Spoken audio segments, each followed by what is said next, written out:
طلاق مت دو کیونکہ طلاق دینے سے عرش الہی ہل جاتا ہے. یہ بات نبی کریم صلی اللہ علیہ وسلم کی طرف منسوب کر کے اس حدیث کو پیش کیا جاتا ہے جس میں کہا گیا ہے کہ تزوجوا ولا تطلقوا فإن الطلاق یہتز منہ عرش الرحمن او یہتز منہ العرش. نکاح کرو اور طلاق نہ دو کیونکہ طلاق سے عرش الہی ہل جاتا ہے. اس روایت کے بارے میں محدثین نے امام ابن عدی رحمۃ اللہ علیہ وہ کہتے ہیں کہ منکر محفوظ اس کا راوی ہے، اور امام ابن الجوزی کہتے ہیں کہ اسے موضوعات میں یعنی انہوں نے من گھڑت روایات میں اس حدیث کو ذکر کیا ہے. اور اسی طریقے سے بہت سارے اہل علم ہیں جو یہ کہتے ہیں کہ یہ ضعیف روایت ہے. علی ابن ابی طالب رضی اللہ تعالیٰ عنہ بیان کرتے ہیں کہ نبی کریم صلی اللہ علیہ وسلم نے فرمایا طلاق مت دو کیونکہ طلاق دینے سے اللہ کا عرش کانپنے لگتا ہے. اسے ابن عدی نے الکامل میں اور خطیب بغدادی نے تاریخ بغداد میں اور اس کے طریقے سے ہی ابن جوزی نے الموضوعات میں روایت کو کہا ہے کہ یہ وہ سند ہے، اور اس سند میں عمرو بن جمیع عن جویبر عن ضحاک عن بہت سارے جو روات ہیں اس حدیث کے، یہ اس پر تصدیق اور تحقیق کرنے کے بعد ابن جوزی وغیرہ نے کہا ہے کہ یہ موضوع اور من گھڑت حدیث ہے، اور اکثر اہل علم نے اس پر ضعف اور وضع کرنے کا حکم لگایا ہے کہ یہ اس کے جو راوی ہیں وہ احادیث گھڑ گھڑ کے لوگوں کو جمع کر کے دیا کرتے تھے. اس حدیث کے ضعیف اور موضوع ہونے کا یہ معنی نہیں کہ طلاق مباح ہے اور اللہ سبحانہ و تعالیٰ اسے ناپسند نہیں کرتے، بلکہ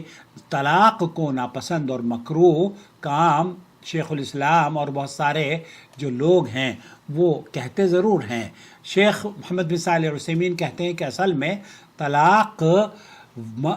مکروہ کیا ہے، جو ناپسندیدہ ہے. اس کی دلیل یہ ہے کہ اللہ سبحانہ و تعالیٰ نے ایلا کرنے والوں یعنی جو لوگ قسم اٹھاتے ہیں وہ اپنی بیویوں سے 4 ماہ تک جمع نہیں کریں گے کے بارے میں فرمایا ہے. تو پھر اگر وہ لوٹ آئیں تو اللہ تعالیٰ بھی بخشنے والا مہربان، اور اگر وہ طلاق کا ہی قصد کر لیں تو اللہ تعالیٰ سننے والا جاننے والا ہے. اس میں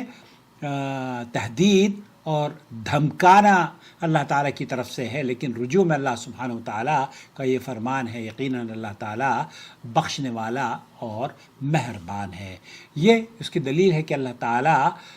نے قرآن کریم میں طلاق کے احکام نازل فرمائے ہیں، اور طلاق دینے کو اگرچہ بہت سارے لوگ یہ کہتے ہیں کہ یہ ایک ایسا عمل ہے جو کہ اللہ کو پسند نہیں ہے، لیکن اس کے باوجود بھی اس کا یہ کہنا کہ طلاق سے عرش الرحمن ہل جاتا ہے یا طلاق سے عرش الہی زلزلہ آ جاتا ہے، یا اللہ کے رسول صلی اللہ علیہ وسلم اللہ تعالیٰ کو یہ شدید ناپسند ہے. اور وہ ایک روایت پیش کی جاتی ہے کہ اس عورت کو جو طلاق کا مطالبہ کرتی ہے وہ جنت کی خوشبو سے بھی محروم کر دی جاتی ہے. تو یہ بھی میری ایک ویڈیو ہے جس کو میں نے آپ کی خدمت میں پیش کروں گا. شیخ مصطفیٰ العدوی کہتے ہیں کہ ایسا کنسپٹ، یہ سارا کا سارا جو جملے آپ نے سنے ہوں گے یہ محل نظر ہے. اصل میں جو چیز حلال ہے، جو چیز جائز ہے، اس کا حکم اللہ تعالیٰ نے دیا ہے، اور اللہ کے رسول صلی اللہ علیہ وسلم نے اس عورت کو، وہ جو عورت تھی جس عورت نے کہا کہ میں طلاق لینا چاہتی ہوں، اللہ کے رسول صلی اللہ علیہ وسلم نے فرمایا کہ اس کا حدیقہ واپس کر دو. وہ قصہ اگر آپ سنیں تو آپ کو پتہ چلے گا کہ اللہ کے رسول صلی اللہ علیہ وسلم کے صحابی جن کو اللہ کے رسول صلی اللہ علیہ وسلم نے جنت کی بشارت دی ہے، وہ یہ کہتے ہیں کہ حضرت ثابت بن قیس رضی اللہ تعالیٰ عنہ کی اہلیہ رسول اکرم صلی اللہ علیہ وسلم کی خدمت میں حاضر ہوئیں. عرض کیا یا رسول اللہ، میں ثابت ابن قیس کے دین یا اخلاق میں کوئی عیب نہیں پاتی، شیخ مصطفیٰ العدوی کہتے ہیں کہ ثابت ابن قیس وہ شخصیت ہیں جس کو نبی کریم صلی اللہ علیہ وسلم نے ایک خاص موقع پر جنت کی بشارت دی ہے، لیکن مجھے اندیشہ ہے کہ اگر میں ان کے ساتھ رہی تو ان کے حقوق ادا نہ کر سکوں گی۔ رسول اکرم صلی اللہ علیہ وسلم نے فرمایا کہ تم وہ باغ واپس کر دو گی جو انہوں نے تمہیں مہر میں دیا تھا؟ انہوں نے کہا جی ہاں۔ تو رسول اکرم صلی اللہ علیہ وسلم نے ثابت ابن قیس رضی اللہ تعالیٰ عنہ سے فرمایا کہ باغ واپس لے لو، اقبل الحدیقہ وطلقها تطلیقا۔ اللہ کے رسول صلی اللہ علیہ وسلم نے فرمایا کہ پھر اس سے باغ لے لو اور اسے ایک طلاق دے دو۔ اس حدیث سے فقہاء نے یہ اصول اخذ کیا ہے کہ اگر عورت شوہر کے دین اور اخلاق پر اعتراض نہ رکھتی ہو لیکن اس کے ساتھ نباہ ممکن نہ ہو تو اور اسے خطرہ ہو کسی بھی چیز کا، تو وہ اپنی طلاق کا مطالبہ کر سکتی ہے، طلاق کا بھی مطالبہ کر سکتی ہے، خلا کا مطالبہ بھی کر سکتی ہے۔ اور اگر کوئی نہ دے طلاق،